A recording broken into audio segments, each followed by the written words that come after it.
Hello, I'm Michael Parker, and welcome to Antidote. This week, the whole globe is abuzz with the story of the Panama Papers, the 2.5 terabytes of data that has been leaked from the Panamanian law firm Mossack Fonseca. I'm very pleased to have back on the show to talk to me about this a man who is, I get a lot of comments from people wherever I go, man, when is he coming back? It is John McAfee. He is a cybersecurity expert. He is a 2016 presidential candidate for the Libertarian Party. John, welcome back to Antidote. Thank you. I'm happy to be here. So I'm going to jump in because you're giving us a little bit of time, so I want to make this quick. You put out this paper this week on the Business Insider talking about the Panama Papers and the impact that that has for the cybersecurity and the law industries. But what I want to ask you, and this is what's really on my mind, because people immediately started contacting me about this to see what I thought. John, who do you think leaked this, and why would they leak it? Well, I always look to see who had the most to gain. And if you look at what was leaked, which is enemies of the U.S. government, not necessarily enemies of myself or you, but enemies of the government, not one single American citizen was in this leak, even though I have seen, and by the way, Mossack Fonseca has been hacked 3 times since 2013. On the dark web, there's just all kinds of information. Much of this never hits the light because the hackers use the information to either blackmail or steal credit card information or billing information or bank information and to enrich themselves. And law firms, the clients of law firms are obvious targets of this because especially something like Mossack Fonseca, which is an offshore banking law firm. I mean, it costs you $100,000 to set up one of these accounts. So obviously the clients are wealthy. But who has the most to gain from the leak itself? Not from the hack, but from the leak. It's the U.S. government. Think about it. OCCPR, which is an organization funded by USAID, is in charge of the International Committee of Investigative Journalists, ICIJ. Yes. Yeah. That is part of OCCPR. I believe it was the CIA or the NSA or one of our other 14 covert agencies within this government, simply because nothing about American citizens was leaked. And if you think about what this implies, it's sending a message to saying, first of all, we're smearing our enemies. Secondly, if you are a client of Mossack Fonseca, then we know who you are as American citizens. And if we knock on your door and say we need a favor or for you to do something or not do something, you'd better pay attention. I mean, I'm sorry to be so cynical. I am. I love America, but I think our government has gone insane. John, I agree with you 100%, and that's exactly what I thought, because when I first read this, like I said, I started getting emails and texts from friends and buddies who know that I'm interested in this, and what I told them at the time was, I think it's just the tip of the iceberg. And in the couple of days afterwards, really, to me, the idea that the rich and powerful would need to put their money into offshore accounts, that's no surprise. Why would anybody be surprised by that? What's more interesting is who stands to gain by leaking this information? Because whoever this was asked for no economic remuneration. They just said, listen, I want the truth out. Now, here's the deal. Yes, maybe it's some white hat hacker. Maybe it's some person who wants to tell the truth. But I don't know. I don't really feel that's the case.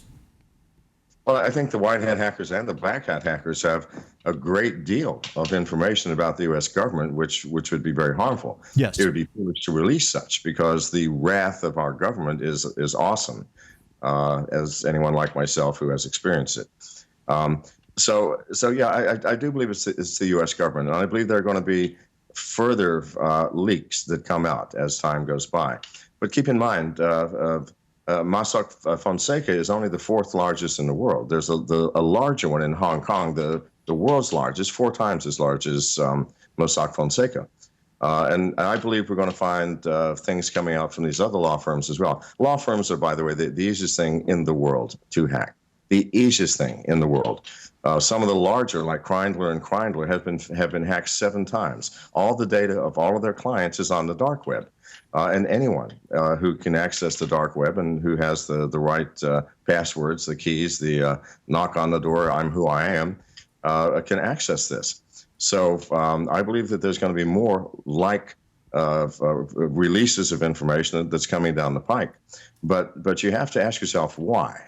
Because we know for a fact that America is the largest customer for these offshore accounts, because of our tax structure and because of the way our IRS goes after people. We are the largest customer. Not one name, not one individual, not one movie star, not one sports figure, not one politician was leaked. John, it's as if anybody but us are the bad people. You're right, and you know what? Anybody that's not American is asking the question that you and I are asking right now, which is, why are there no Americans on that list? And I think you're right. One of the very first things that I saw on the web about this was something that was put out by the ICIJ, which is this international consortium of investigative journalists, which frankly I'd never heard of until earlier this week. And it was a graphic film, a graphic video, like 3 minutes long, which purported to say that, listen, all this money that's going to fund the Syrian war, much of it is coming from these types of offshore accounts. That may or may not be the case, but to me, that showed a clear bias right off the bat. Like, okay, there's an agenda here. Oh, absolutely. And I think the agenda had some unwarranted casualties. I mean, the Prime Minister of Iceland, that poor guy. Yes, I agree. No, if he did anything at all. I mean, it's perfectly legal to have an offshore account. I had one. All of my after-tax income went into offshore accounts. Why? I don't trust our American banking system. I'm sorry. I agree. So there's nothing illegal in not trusting the American banking system and putting all of your after-tax income into an offshore account. And I claimed all of this stuff, and it was nothing underhanded, nothing sneaky. Just I'd rather have my money somewhere else. I'm sorry. I agree. One of the other things that's interesting about that Icelandic prime minister is that's one of the few countries in which their government actually really went after the banksters, and now the table is turned. Well, I mean, maybe because they went after the banksters. That's right. Let's get real. That might be why it's one of the only non-enemies of America. If you define enemies as someone trying to kill us, okay. Yeah. One of the only non-enemies of America that was smeared. So you have to then understand that if this was by our U.S. government, then there's something behind our U.S. government which is controlling things in a very sinister manner. Now that scares me. I don't know about the rest of you. I mean, I'm 70. I do not scare easy. You must believe me. But it's frightening. And it's frightening because I have children and grandchildren. And the things that are happening here, which we're allowing to happen without speaking out, without standing up, without marching in the streets, we're allowing this. When we allow our privacies to be invaded, when we allow our liberties to be taken, they're also taken from our children and grandchildren and on down the line. John, isn't this the end of privacy? Isn't privacy damn near over? I'm sorry? Isn't privacy damn near over? Certainly for me it is. I mean, it's impossible for me not to buy a new cell phone and not get hacked by somebody. Usually it's an agency of our government within 24 hours. I just let it happen now. If I want secure communications, I use a dumb phone with special hardware. All right, so that I can still have some tiny amount of privacy left. For the rest of it, I know that even if you turn your phone off, if it's been hacked through a stingray, which the FBI and every agency in our government has, then even if you turn it off, it pretends to turn off and it looks like it's off. But I want to ask you something. Everybody at home, why don't you wake up in the middle of the night, put your hand on the phone that's turned off and see, is it warm? You would be shocked at how many of us have been hacked by our government and they are watching us. They're listening to us. I just take the battery out of mine now. I mean, I know I'm being watched. I just take the battery out when I want some privacy. John, the last time you were on here, we were talking about the whole Apple FBI thing, and I asked you if this wasn't really just about setting a precedent, and you said what I think was clear to any of us who were really thinking. It's like, listen, they had the ability to hack that thing all along. It was never about that.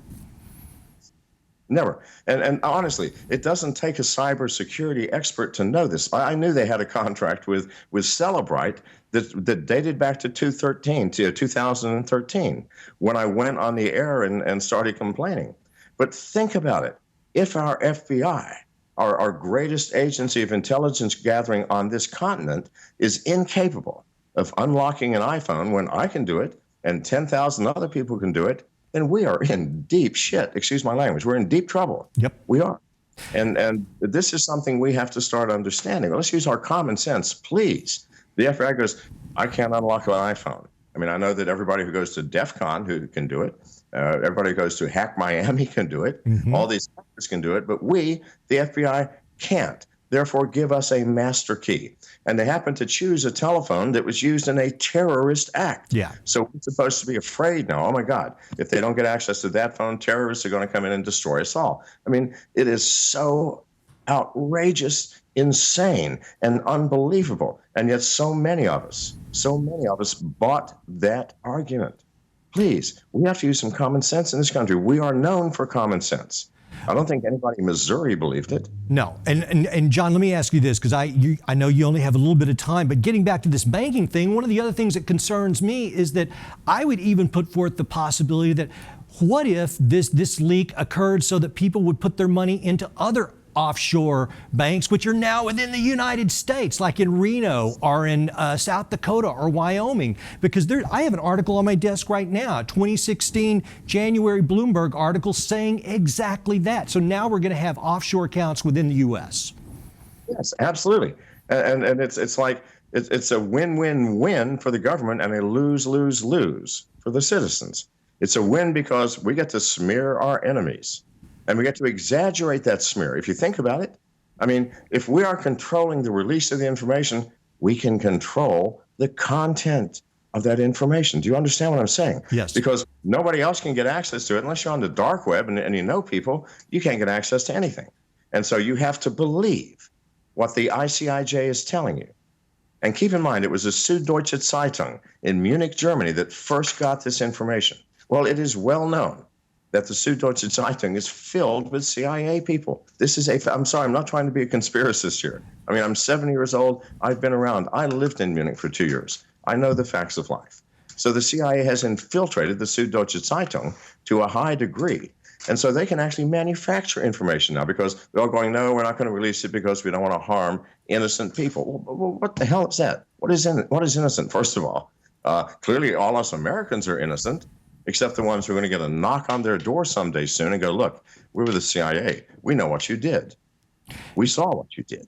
John, therefore, I don't think you're a conspiracy theorist at all. I mean, listen, the Operation Mockingbird or whatever it was, I mean, these are real things. Yes, the CIA put people into journalists and broadcasting companies, and they're still there. This is beyond the realm of conspiracy theory. So yes, I mean, when we talk about this ICIJ, which, you know, maybe I'm just clueless, but I've never heard of until this week. And International Consortium, right off the bat, that title sends up red flags to me.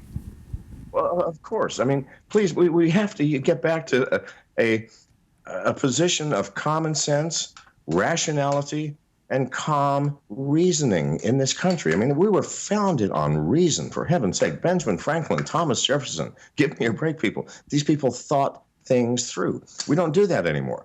Someone bombs the World Trade Center or some airplanes fly into it and they go, oh my God, unless you give up your liberty and a certain degree of your privacy, we can't protect you. But we want to protect you, and we know you want to be protected. We buy that. We buy into it lock, stock, and barrel. Stop. Look where it has brought us to this point of madness, where our government, which is supposed to be a servant, is now our mother and our father and our boss. I don't need a mom and pop. I'm 70. I want to be my own man, and anybody over 21 should also want to be your own person, your own man, your own woman. Be yourself. Our government has gone from serving us to us serving it. It should be completely transparent. Our tax dollars, we should be able to trace every dollar that we pay in taxes to some end product in the government.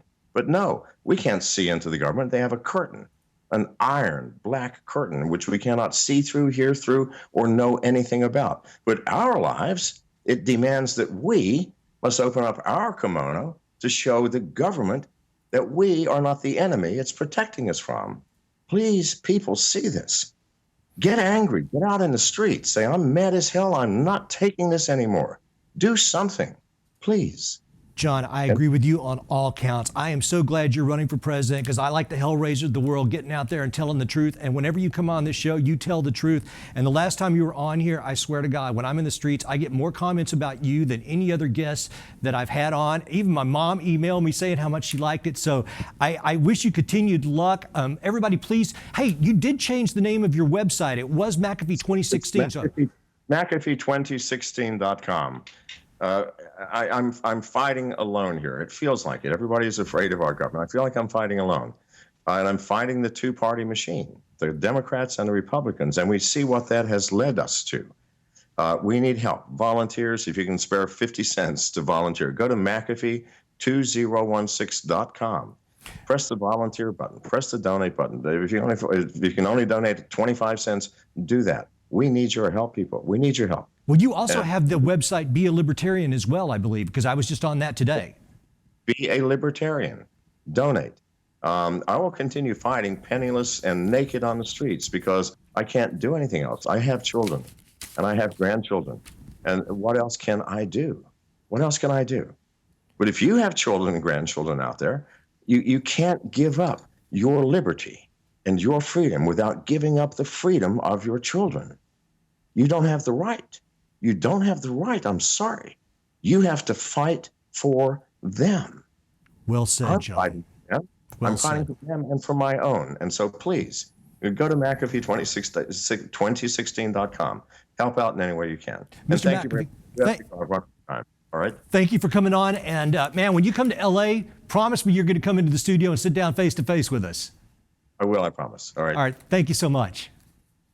Ladies and gentlemen, my name is Michael Parker. This has been a quick in and out because John only had so much time to spend with us today. But this Panama Papers, yes, it's important, but it may be important in a completely different way than you're even thinking about it. So just remember to be optimistic, remain vigilant, think critically. My name is Michael Parker. This is Antidote. Until next week, we are the Antidote.